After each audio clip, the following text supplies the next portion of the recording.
What up, Fight World? It's your boy Ego, and I'm back with some more boxing. Want to give you guys my post-fight for Gervonta Tank Davis versus Guillermo Avila on Spike TV, courtesy of Premier Boxing Champs. Now, I got to get back to the rest of the card, but on my post-fights, I give you guys the good, the bad, and the ugly. Shout out to Gervonta Tank Davis, who was able to get the stoppage in the 6th round versus a very game opponent. Now, it's not a big name in the division, but you got to keep in mind Gervonta Tank Davis is 21, so he's still growing, he's still cultivating, and Mayweather's working with him. I seen in the early round, maybe round 2, Mayweather was in the front row yelling some instructions to him. So to start off with Gervonta Davis, the good, his offense is awesome. Like when he gets going, when he lets his hands go, the combination looks like he has power in both hands, and he was handling business offensively, and I pretty much had him winning most of the rounds. Now, let me talk about a little bit of the bad. The bad that I seen, and this is just probably going to come from time because he's 21 years old. He was getting hit with some stuff, and I want to see you could tell there's sections of the fight where you could tell he lacks the pro level experience, and that's what he's going to have to be in fights like this before he gets to the upper echelon. Things like he had a pretty wide stance. He was getting hit with some stuff. His opponent, I give it to him. His opponent was very game. It was a guy from Avila, was from Tijuana, which is the birthplace of Eric Morales and a lot of tough fighters. So he was definitely game because, the guy was getting hit with some stuff and really coming back and really testing Tank Davis. So again, it's the absolute types of fights that he needs to be in to get that seasoning as a pro. But I did see him get clipped with some shots that would make me question how he'll fare against a counter puncher with some more power than Avila. That's one thing. The other thing, I think as a pro, as he gets more and more developed, he's going to have to work on pacing himself because there was, and just kind of that finisher spirit. There's some opportunities, I think, where he had his man really hurt. I think it was in the round 4. He had him really hurt, and he had a little bit of time to do it, but it looked like he punched himself out. And then he got in round 5. It was a very dormant round for him, pretty inactive. He was following his opponent, and this is where another thing he needs to work on is a jab. Work on having that jab because he was cutting off the ring, but the guy was moving and counterpunching him, and he wasn't entering in the vicinity with the jab. And I think that will set up a lot more and let him rip some of those nasty combinations, like his uppercut, disgusting. And again, it looks like he has power on both hands. When he lets his hands rip, then that's where he's really a problem. So that jab is going to set up a lot of those combinations for him, right? So he was cutting off the ring, but he wasn't entering with the jab. I think he can work on that.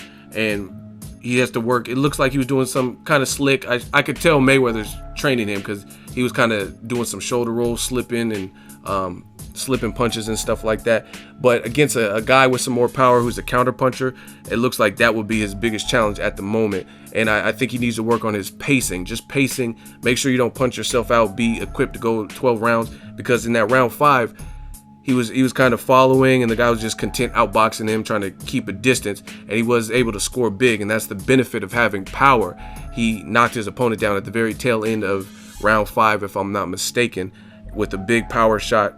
And I like when he straightens his punches. Work on that too, where he throws a lot of straight punches and not just hooks and stuff like that. But he probably could have stopped his man earlier had he worked on some of the technical fundamentals. But again, he's 21.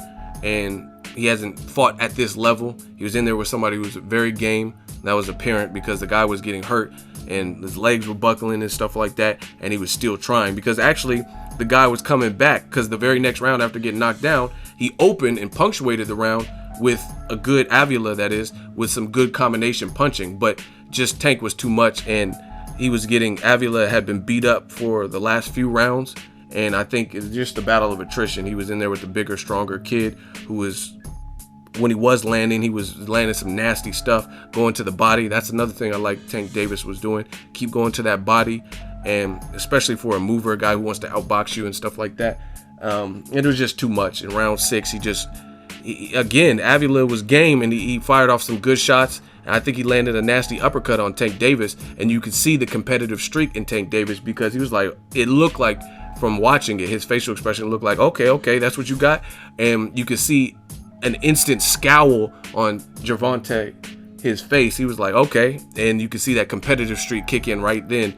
And he just started unleashing hell. And he landed like, I think he tripled up on the like, I think it was like a straight right. I think he tripled up on that, and he just started ripping, had his opponent on the ropes. The referee had no choice but to stop it. He was getting hit with some nasty uppercuts and everything but the kitchen sink.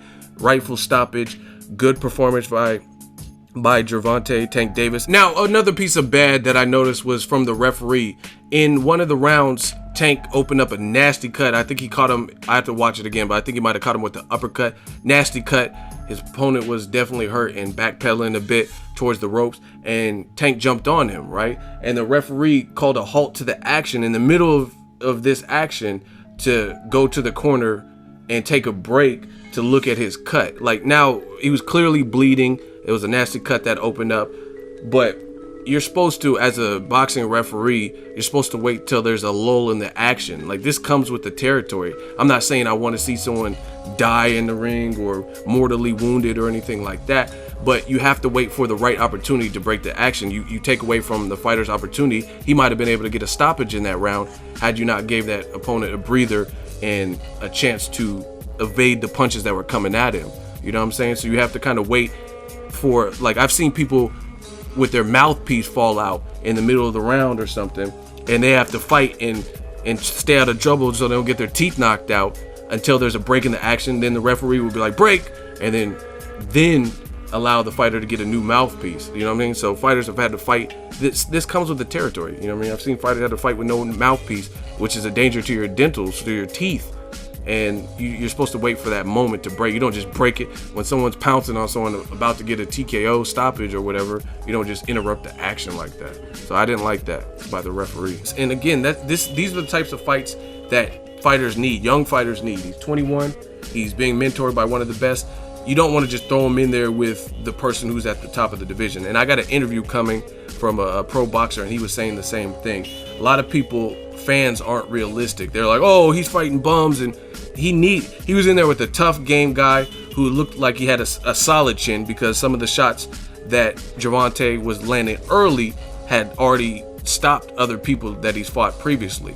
You know what I mean? In earlier rounds. This guy was at least trying and at least game, even if you don't know the name. And again, you don't want to throw your fighter to the wolves, like an Antoine Douglas being in there with somebody who's older, who's strong, like that white Mike Tyson guy that he fought. And then now you have to rebuild your fighter because they take an embarrassing loss or a brutal knockdown loss. You know what I mean? So I think the Mayweather Promotions, Floyd Mayweather, TMT, they're handling his career right. Get him in there with a game, tough guy from Tijuana who's going to try to box him and move, give him that pro level experience, and then just keep building him up. And then when he's ready, then you'll know it and you can put him in there. I'm not saying some people are going to take this out of context. Yeah, you're saying cherry pick until he's 27. No.